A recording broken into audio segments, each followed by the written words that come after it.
Hello friends, welcome to Bharati ಸ್ವಾಬಿ. ಸ್ನೇಹಿತರೆ, ಕಾಶಿ ಹಲ್ವಕ್ಕೆ ಸರಿಸಾಟಿಯಾದ ಪಪ್ಪಾಯಿ ಹಲ್ವನ್ನು ನೀವು ಒಮ್ಮೆ ಮಾಡಿ ನೋಡಿ. ತುಂಬ ಟೇಸ್ಟಿಯಾಗಿರುತ್ತೆ. ಪಪ್ಪಾಯಿ ಅಂದ್ಕೂಡಲೇ ಮೂಗು ಮುರಿಯೋ ಮಕ್ಕಳಿಗೆ ನಾನು ಇದನ್ನು ಕಾಶಿ ಹಲ್ವ ಅಂತಲೇ ಹೇಳಿರೋದು. ತುಂಬ ಟೇಸ್ಟಿಯಾಗಿದೆ ಅಂದ್ಕೊಂಡು ಮತ್ತೆರಡು ಸರಿ ಹಾಕ್ಕೊಂಡು ತಿಂದರು. ಸ್ನೇಹಿತರೆ, ನಾನು ಇದನ್ನು ಮಾಡಲಿಕ್ಕೆ ಒಂದು ಪಪ್ಪಾಯಿಯನ್ನು ತೆಗೆದುಕೊಂಡಿದ್ದೇನೆ. ಅದರ ಸಿಪ್ಪೆಯನ್ನೆಲ್ಲ ತೆಗೆದು ಕ್ಯಾರೆಟ್ ತುರಿಯುವ ಹಾಗೆ ತುರಿದುಕೊಳ್ಬೇಕು.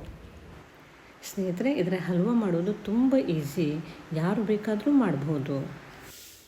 ಈಗ ಸ್ಟವ್ ಮೇಲೆ ಕಡಾಯಿ ಇಟ್ಟು 4-5 ಸ್ಪೂನು ತುಪ್ಪವನ್ನು ಹಾಕಿ.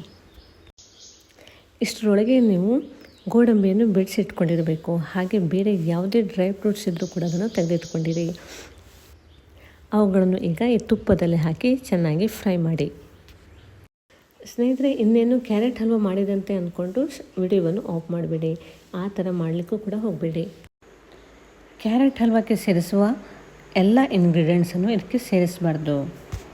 ಆನಂತರ ಡ್ರೈ ಫ್ರೂಟ್ಸನ್ನು ಒಂದು ಪ್ಲೇಟಲ್ಲಿ ತೆಗೆದಿಟ್ಕೊಂಡು ಅದೇ ತುಪ್ಪದಲ್ಲಿ ಪಪ್ಪಾಯಿ ತುರಿದಿಟ್ಟಿದ್ದನ್ನು ಹಾಕಬೇಕು.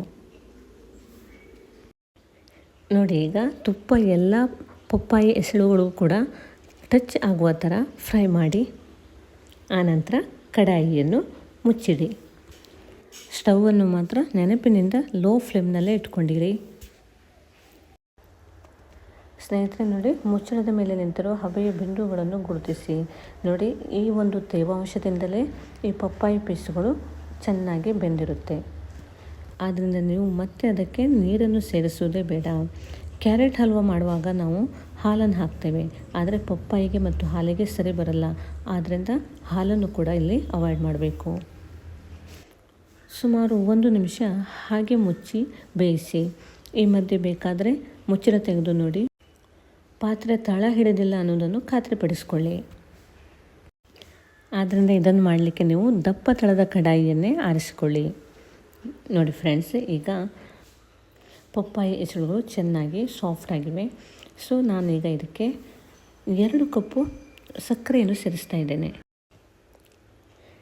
ಯಾಕೆಂದರೆ ಪಪ್ಪಾಯಿ ತುರಿದವಾಗ ನಾನು ಅದನ್ನು ಅಳತೆ ಮಾಡಿಕೊಂಡಿದ್ದೆ. 4 ಕಪ್ಪು ಪಪ್ಪಾಯಿ ತುರಿದ ಎಸಳುಗಳು ಇದ್ದವು. ಆದ್ದರಿಂದ 2 ಕಪ್ಪು ಪಪ್ಪಾಯಿ ತುರಿದಿದ್ದಕ್ಕೆ 1 ಕಪ್ ಸಕ್ಕರೆಯಂತೆ ಒಟ್ಟು 4 ಕಪ್ಪಿಗೆ 2 ಕಪ್ ಸಕ್ಕರೆಯನ್ನು ನಾನೀಗ ಹಾಕ್ತಾಯಿದ್ದೇನೆ. ಸ್ನೇಹಿತರೆ, ಇಲ್ಲಿ ನೀವು ಬೇಕಾದರೆ 1-2 ಸ್ಪೂನು ನೀರನ್ನು ಚಿಮುಕಿಸಿಕೊಳ್ಬೋದು. ಈಗ ಲೋ ಫ್ಲೇಮ್ನಲ್ಲಿ ಸ್ಟವನ್ನು ಇಟ್ಕೊಂಡು ಮಗ್ಸ್ತಾ ಇರಿ. ಸಕ್ಕರೆ ಇಲ್ಲಿ ಪಾಕ ಬಂದು ದಪ್ಪಗಾಗಬೇಕು. ಒಂದು ಅರ್ಧ ನಿಮಿಷ ಲೋ ಫ್ಲೇಮ್ನಲ್ಲಿಟ್ಟು ಹಾಗೆ ಬಿಟ್ಟಿರಿ. ಈಗ 7-8 ಕೇಸರಿ ಎಲೆಗಳನ್ನು ಒಂದು ಬೌಲ್ನಲ್ಲಿ ತೆಗೆದುಕೊಳ್ಳಿ. ಆ್ಯಕ್ಚುಲಿ ನಾವು ಕೇಸರಿ ಎಲೆಗಳನ್ನು ಹಾಲಿನಲ್ಲಿ ಹಾಕಿ ಅದನ್ನು ತಿಕ್ಕಿ ಸಾಫ್ಟ್ ಮಾಡ್ತೇವೆ. ಆದರೆ ಈಗ ನೀರಿನಲ್ಲೇ ಸ್ವಲ್ಪ ತಿಕ್ಕಿ ಸಾಫ್ಟ್ ಮಾಡಿ. ಓಕೆ, ಇದು ರೆಡಿಯಾದ ನಂತರ ಮತ್ತೆ ಕಡಾಯಿಯನ್ನು ಸ್ಟಿರ್ ಮಾಡಿ. ನೋಡಿ, ಈಗ ಸಕ್ಕರೆ ಕರಗಿದೆ. ಹಾಗೆ ಹಲ್ವ ನೋಡಿ ದಪ್ಪಗೆ ಮುದ್ದೆ ಆಗ್ತಾ ಇದೆ. ಈ ಸ್ಟೇಜ್ ಬಂದ ಕೂಡಲೇ ಹಲ್ವ ರೆಡಿ ಆಯ್ತು ಅಂತ ಅರ್ಥ. ಸೊ ನೀವೀಗ ಅದಕ್ಕೆ ಏಲಕ್ಕಿ ಪೌಡ್ರನ್ನು ಆ್ಯಡ್ ಮಾಡ್ಬೋದು.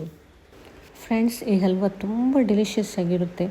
ಯಾರಿಗೆ ನೋಡಿದರೂ ಕೂಡ ಬಾಯಲ್ಲಿ ನೀರು ಬರಿಸುವಷ್ಟು ಚೆನ್ನಾಗಿದೆ. ಆನಂತರ ಕೇಸರಿ ಎಲೆಗಳನ್ನು ಕೂಡ ಅದಕ್ಕೆ ಸೇರಿಸಿಬಿಡಿ. ಸ್ಟವನ್ನು ಆಫ್ ಮಾಡಬೇಡಿ, ಹಾಗೆ ತಿರುಗಿಸ್ತಾ ಇರಿ. ಯಾಕೆಂದರೆ 1 ಸ್ಪೂನು ವಾಟರನ್ನು ನಾವು ಹಾಕಿದ ಹಾಗಾಯಿತು. ಸೊ 1-2 ಸೆಕೆಂಡು ಮತ್ತೆ ತಿರುಗಿಸಿ. ಆನಂತರ ಡ್ರೈ ಫ್ರೂಟ್ಸನ್ನು ಆ್ಯಡ್ ಮಾಡಿ ಸ್ಟವನ್ನು ಆಫ್ ಮಾಡಿ.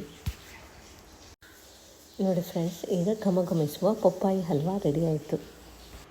ನೋಡಿ ಫ್ರೆಂಡ್ಸ್, ಪಪ್ಪಾಯಿ ಕಾಯಿಯನ್ನು ನಾವು ಹಲವಾರು ಬಾರಿ ವೇಸ್ಟ್ ಮಾಡಿಬಿಡ್ತೇವೆ. ಈ ರೀತಿ ಹಲ್ವ ಮಾಡಿದರೆ ಎಲ್ಲರೂ ತಿಂತಾರೆ.